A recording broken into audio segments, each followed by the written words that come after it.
Ho ho ho! Merry Christmas to all! මේ සද්ද ඇහෙනකොට ඔයාට මොකද හිතෙන්නේ? සුදු රැවුලක් තියෙන රතු පාට ඇඳුමක් ඇඳගත්ත තෑගි මල්ලක් කරේ තියාගත්ත ආදරණීය සීය කෙනෙක්ව නේද මැවිලා තියෙන්නේ. අපි පොඩි කාලේ ඉඳන් අහලා තියෙන්නේ අවුරුද්ද පුරාම හොඳට හිටපු ළමයින්ට නත්තල් දවසේ රැයට මේ සීය ඇවිත් තෑගි දීලා යනවා කියලා. ඒත් ඔයා කවදා හරි හිතලා තියෙනවද අපි මේ ආදරය කරන චරිතයටම ලෝකේ තව පැත්තක මිනිස්සු බය වෙලා හැංගෙනවා කියලා? ඔව්, ඔයාට වැරදුනේ නැහැ. නත්තල් සීයගේ අපිට නොපෙනෙන කවුරුත් ලේසියෙන් කතා කරන්න අකමැති අඳුරු පැතිකඩක් තියෙනවා. අද අපි කතා කරන්න යන්නේ ඒ ගැන. මේ වීඩියෝ එක ඉවර වෙනකොට ඔයා නත්තල් සීය දිහා බලන විදිහ සම්පූර්ණයෙන්ම වෙනස් වෙවි. එහෙනම් එන්න අපි යමු හිම වැටෙන අඳුරු අතීතයට. හරි, අපි කතාව පටන් ගමු මුල ඉඳන්ම. ඇත්තටම නත්තල් සීය කියන්නේ කවුද? අද අපි දකින මේ මහත රතු ඇඳුම ඇඳපු සීයා ඇත්තටම හිටපු කෙනෙක්ද? උත්තරේ තමයි ඔව් සහ නෑ. අවුරුදු 100 ගානකට කලින් හරියටම කිව්වොත් 4 වෙනි සියවසේදී තුර්කියේ ජීවත් වුණා ශාන්ත නිකලස් කියලා බිෂප්වරයෙක්. මෙයා හරිම ත්‍යාගශීලී කෙනෙක්. හැබැයි මෙයා අද ඉන්න නත්තල් සීයා වගේ හුරතල් කෙනෙක් නෙවෙයි. මෙයා හරිම සැර දැඩි ප්‍රතිපත්ති තියෙන කෙනෙක්. එක ජනප්‍රවාදයක තියෙනවා එයා දුප්පත් පියෙක් තමන්ගේ දුවල 3 දිනාට කසාද බැඳ ගන්න සල්ලි නැතුව එයාලව වහල් සේවයට විකුණන්න හදනකොට හොරෙන්ම රත්තරන් කාසිමලු ජනේලෙන් විසි කරලා ඒ ළමයින්ව බේරගත්තා කියලා. අන්න එතනින් තමයි මේ තෑගි දන කන්සෙප්ට් එක පටන් ගත්තේ. හැබැයි යාළුවනේ කතාව එතනින් ඉවර නැහැ. කාලයත් එක්ක මේ චරිතය යුරෝපයට යනකොට මේකට එකතු වුණා හරිම අමුතු සහ භයානක දේවල්. දැන් අපි එන්නේ කතාවේ භයානකම කොටසට. ඔයා දන්නවද? ඕස්ට්‍රියාව, ජර්මනිය වගේ රටවල ජනප්‍රවාදවලට අනුව නත්තල් සීය තනියම එන්නේ නැහැ. එයාගේ පිටිපස්සෙන් එනවා එයාගේ අඳුරු සෙවණල්ල වගේ තව කෙනෙක්. එයාගේ නම තමයි ක්‍රැම්පස්. නිකම් හිතන්න. නත්තල් සීය හොඳ ළමයින්ට තෑගි දෙනකොට නරක වැඩ කරන ළමයින්ට මොකද වෙන්නේ? අන්න ඒ කොටස බාරව ඉන්නේ මේ ක්‍රැම්පස්. මෙයා නිකන් යක්ෂයෙක් වගේ. දිග අන් දෙකක් තියෙනවා. ඇඟ පුරාම ලොම්, අතේ ලොකු දම්බලක් සහ කසයක් තියෙනවා.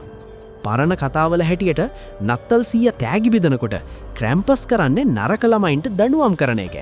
සමහර කතාවල තියෙනවා එයා නරක ළමයින්ව එයාගේ මල්ලේ දාගෙන පාතාලයට අරන් යනවා කියලා. හිතන්නකෝ පොඩි ළමයෙක්ට මේක කොච්චර ලොකු බයක්ද කියලා. අදටත් සමහර රටවල දෙසැම්බර් 5 වෙනිදා ක්‍රැම්පස් නයිට් කියලා රැට මිනිස්සු යක්ෂ වෙස් මුහුණු දාගෙන පාරවල් වල දුවනවා.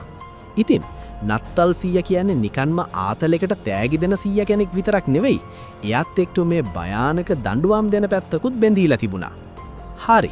එතකොට කොහොමද මේ සැර පරුෂ බිෂප්වරයයි අර යක්ෂයයි අයින් වෙලා අද අපි දකින හෝ හෝ හෝ කියන මහත නත්තල් සීය නිර්මාණය වුණේ? මේකට හේතු දෙකක් තියෙනවා. එකක් තමයි පුරාණ මිත්‍යා කතා. නත්තල් සීය පියාඹෙන පිනිමුවන් එක්ක අහසින් යන එක කොපි කරලා තියෙන්නේ නෝර්ස් මිත්‍යා කතාවල ඉන්න ඔඩින් දෙවියන්ගෙන්.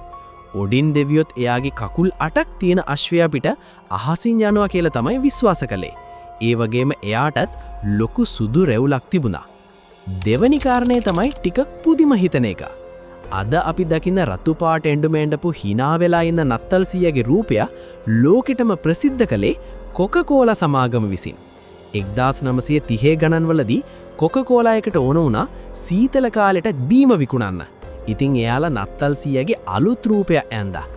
ඒ රූපය තමයි අද මුළු ලෝකෙම නත්තල් සීය විදියට පිළිගන්නේ. ඉතින් ඇත්තටම අපි මේ ආදරය කරන්නේ මාකටිං නිර්මාණයක්ද? දැන් ඔයාට හිතේවි අප්පට සිරි. එතකොට නත්තල් සීය කියන්නේ බොරුවක්ද? අපි මෙච්චරකල් රැවටිලාද කියලා. ඕ, ඓතිහාසිකම ගත්තොත් එහෙම කෙනෙක් අද නැහැ. ඒ වගේම ක්‍රැම්පස් කියන යක්ෂයා ගැන කතා මිත්‍යාවන්. හැබැයි යාළුවනේ මේ කතාව ඇතුලේ ලොකු ගැඹුරු තීරුමක් තියෙනවා. ඇයි අපි තාමත් මේ බොරුව ළමයින්ට කියන්නේ? මොකද නත්තල් සීය කියන්නේ පුද්ගලයෙක් නෙවෙයි. නත්තල් සීය කියන්නේ බලාපොරොත්තුව සහ පරිත්‍යාගය. අර අඳුරු අතීතය, යක්ෂයෝ, දඬුවම් ඔක්කොම අමතක කරන්න.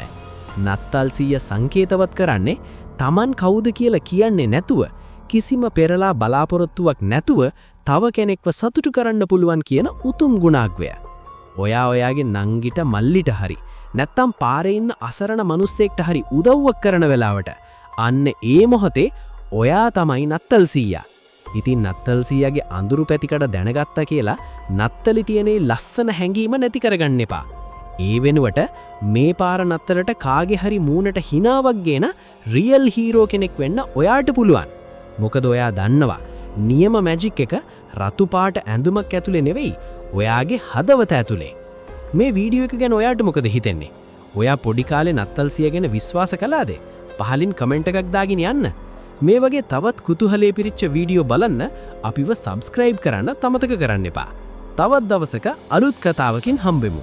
එතකන් පරිස්සමෙන් ඉන්න.